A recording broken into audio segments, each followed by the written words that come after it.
Retour de marché, je vous ai rapporté un beau morceau de thon. C'est du thon germon, du thon blanc.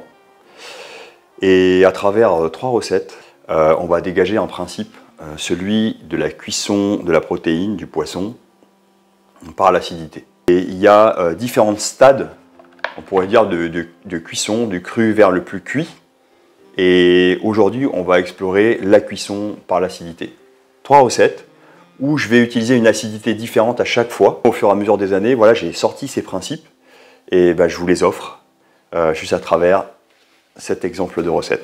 En toute humilité, je présente ce genre de principe, de recette, parce que j'ai envie de le partager, parce que j'ai envie que voilà, on puisse s'éclater dans notre cuisine et puis se partager les recettes. On va procéder à la découpe du poisson. Alors, pour chaque poisson, il y a une recette. Donc, quand vous regardez la chair et que vous allez tailler dedans, vous allez voir si elle est dure, elle est souple, si elle s'écrase un petit peu entre les mains, comme ça. Okay. Et ça va déterminer si vous devez la couper en petits ou en gros. Si ça a un côté trop cru, vous allez la laisser mariner plus longtemps. Donc ça, on va voir sur l'ensemble des recettes en quoi on s'adapte à la chair du poisson. C'est du thon, du pélagique. Il n'y a pas nécessairement besoin de le couper trop fin parce qu'il n'y a pas beaucoup de mâche. Là, vous voyez, j'ai une technique pour découper le poisson qui consiste à tailler des tranches dans la masse, dans la longe, et de venir comme ça à la perpendiculaire, enfoncer le couteau, ok, tenir la charnière en haut et descendre. J'ai fait un premier taillage comme ça, et maintenant je fais un taillage comme ça.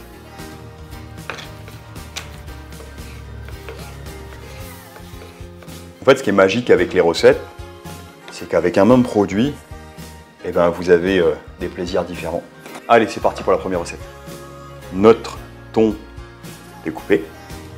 Et là, on va cuire avec le jus de citron confit. Alors, c'est salé et acide. Là, j'ai des pommes citerres ou prunes citerres. Je vais mettre un peu d'herbe avec donc du céleri branche et un petit peu de ciboulette. Le corps gras, une mayonnaise fine. Okay. En l'occurrence, on aurait pu prendre du lait de coco, même de la crème fraîche. Une fois que j'ai découpé mon poisson, je prépare ma garniture et je procède à l'assemblage. Allez, pommes citerres, bien propres. Je vais éplucher ça.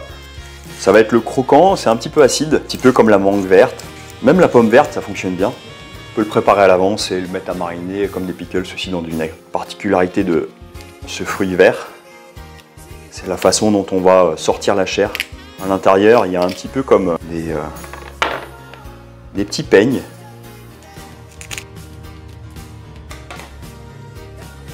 Il faut casser. Je vais les couper un petit peu. On voit le croquant, le parfum. On aurait pu mettre aussi un petit peu de concombre. Là, je suis en train de penser au corps gras qu'on pourrait utiliser. À la place de la mayonnaise ou du lait coco, c'est l'avocat. Donc là, je mets mes herbes pour le parfum. Le goût, bien sûr. Je dose toujours sur les herbes. On ne veut pas que ça vienne étouffer le goût du poisson ou des autres ingrédients. Ça, dans mon bol. Allez, c'est parti, l'assemblage. Poisson, petit parfum, le citron confit. Ok. Et là, je vais en mettre à peine 2 cuillères. Voilà, là, je le mélange. Et regardez, il commence à blanchir. Donc voilà, ça, c'est la réaction chimique de l'acidité sur la protéine du poisson, l'albumine. Plus vous voulez un poisson cuit, et plus vous mettez d'acidité. Par contre, derrière, il faudra compenser avec le gras, peut-être avec un peu de sucre. Finalement, c'est entre le ceviche et le tartare. Il n'a plus le côté cru, mais encore la texture. Et c'est ça qui m'intéresse. C'est très bon comme ça, en fait. On va assembler les deux, une cuillère de mayonnaise, et puis le tour est joué.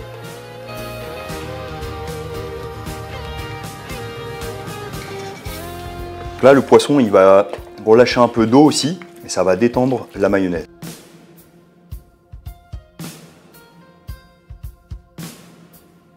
Allez, on goûte. Ah, ça fonctionne bien.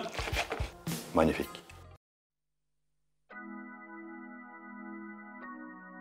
Ça, c'est pour le parfum.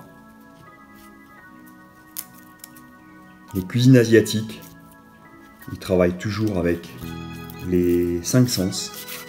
Et puis, ils vont aussi travailler avec l'ensemble des saveurs. Sucré, acide, piquant, amer. Il va y avoir de l'umami aussi, saveurs délicieuses. Vous avez remarqué, quand la cuisine était parfumée, on avait tendance à moins manger. Dans ce mélange, il y a du sucre, de l'eau et de l'acidité. Et c'est l'acidité là qui va cuire le poisson. Je vais en mettre 3 cuillères à soupe. Et je vais mettre quelques pickles directement. Voilà, toujours je goûte au fur et à mesure que j'avance dans la recette. La marinade des pickles n'a pas assez d'acidité. Donc je vais lui rajouter un petit peu de sauce magique, gingembre, ail, un petit peu de piment. Et là-dedans, il y a aussi du vinaigre blanc et un peu de sucre. Donc là, j'en rajoute une cuillère. C'est un mélange qui a été collé à la maïzena, à chaud. Donc regardez, c'est en train de blanchir. On va laisser mariner 5-6 minutes. Donc là, je vais rajouter mon gnoc mam. Voilà, 3-4 gouttes de gnoc mam. Et la recette, elle a décollé. Mes petites herbes. On va mettre un tout petit peu d'huile de sésame grillée. Voilà. Et puis, si vous voulez, moi je vais rajouter un petit peu d'huile. Pas obligatoire, l'huile d'olive, ça fonctionne bien aussi. Donc le gras, c'est fait un peu pour casser le côté, des fois, acide, qui peut être un peu désagréable en bouche. Salade de poisson cru, avec des pickles et puis une petite sauce asiatique. Ah, c'est magique la cuisine. Bon, allez, on va passer à la troisième recette. La troisième recette, on part toujours du poisson. Et là, je vais acidifier, cuire avec un jus de citron. Je vais rajouter aussi du citron caviar, mais ça, j'en mettrai à la fin. Mon corps gras, ça va être l'huile d'olive. Je vais à peine sucrer avec du miel. Je vais prendre le jus des capres et quelques capres. Et ensuite, je vais parfumer avec de la nette et de la ciboulette. Je taille tout ça, on assemble et on teste. Quelques capres. Le petit jus donc, qui est acide et salé.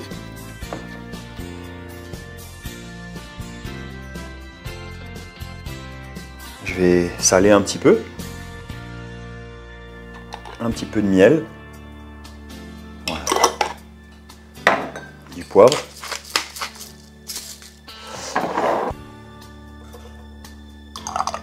cool, je mélange.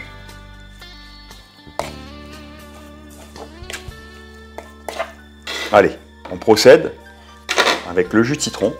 Si j'ai pas de jus de citron, je peux mettre du coup du vinaigre blanc. Regardez, hein, je vais vraiment en mettre comme un assaisonnement.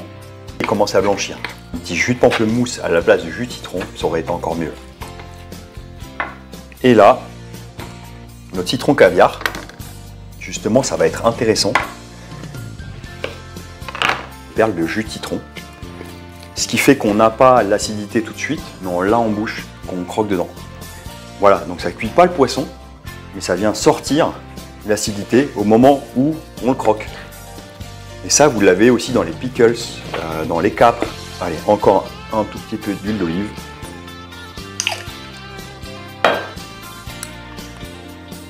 Je ne sais pas si vous entendez les perles de citron caviar popper en bouche. Hop, hop, hop, hop, hop. Magnifique cette recette. Voilà, un morceau de poisson, 3 recettes, un grand principe, celui de la cuisson du poisson par l'acidité. Et finalement, il y a ces grands principes qui font que vous pouvez au final faire les recettes avec les produits locaux parce que vous êtes capable d'inventer vos recettes. La salade marinée avec du jus de citron mariné, avec de la pomme citerne. On a même rajouté de la mayonnaise. Ensuite, on a enchaîné sur une salade asiatique, cette fois-ci avec la marinade des pickles. Et là, pas trop cuit, salade de thon, aneth avec des capres, le jus des capres et surtout un petit peu de jus de citron et des perles en caviar. J'ai mis en haut des bananes poingo à cuire et en dessous j'ai mon riz. On a l'impression d'avoir le goût du four tahitien et du four qu'on utilise pour faire le bougna. Je vais dresser mon thon en 3 façons.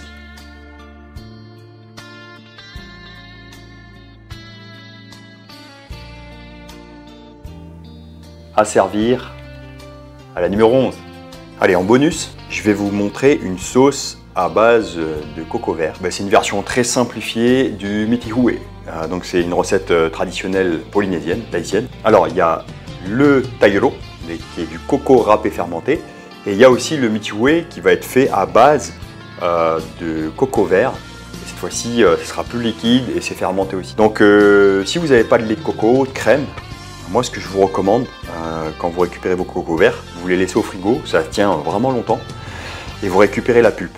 Alors si elle est épaisse, on va utiliser plus d'eau de coco. Je vous montre tout de suite la recette pour faire cette crème de coco vert. Là, le pulpe, je vais aller gratter à l'intérieur avec une cuillère. Donc voilà, je l'ai dégagé, comme ça. Là, je vais en couper des cubes. Je vais rajouter le liquide. Je vais saler. Je vais mettre du jus de citron. Alors il y a une version indienne, version fidjienne, le kokanda. J'ai une amie qui fait très bien le kokanda à Fidji et elle met du piment. Je mixe.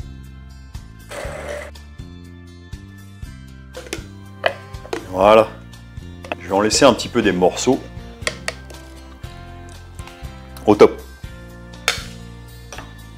Mes petits oignons verts.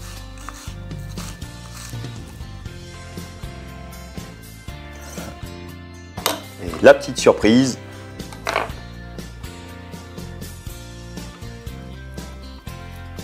Le citron caviar. Je vais reprendre ma salade de poisson, la première recette, rajouter cette crème de coco vert.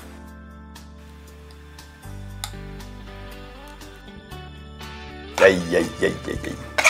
Et là, avec un morceau de fruits de l'arbre à pain grillé, je peux vous dire qu'il y a le succulent et les frissons qui arrivent d'emblée. Moi, j'adore manger ça aussi avec un fei, des bananes poingo, là, comme on a préparé à la marmitari, et un magnota, et puis un umara, donc un morceau de patate douce. Voilà. Dingue.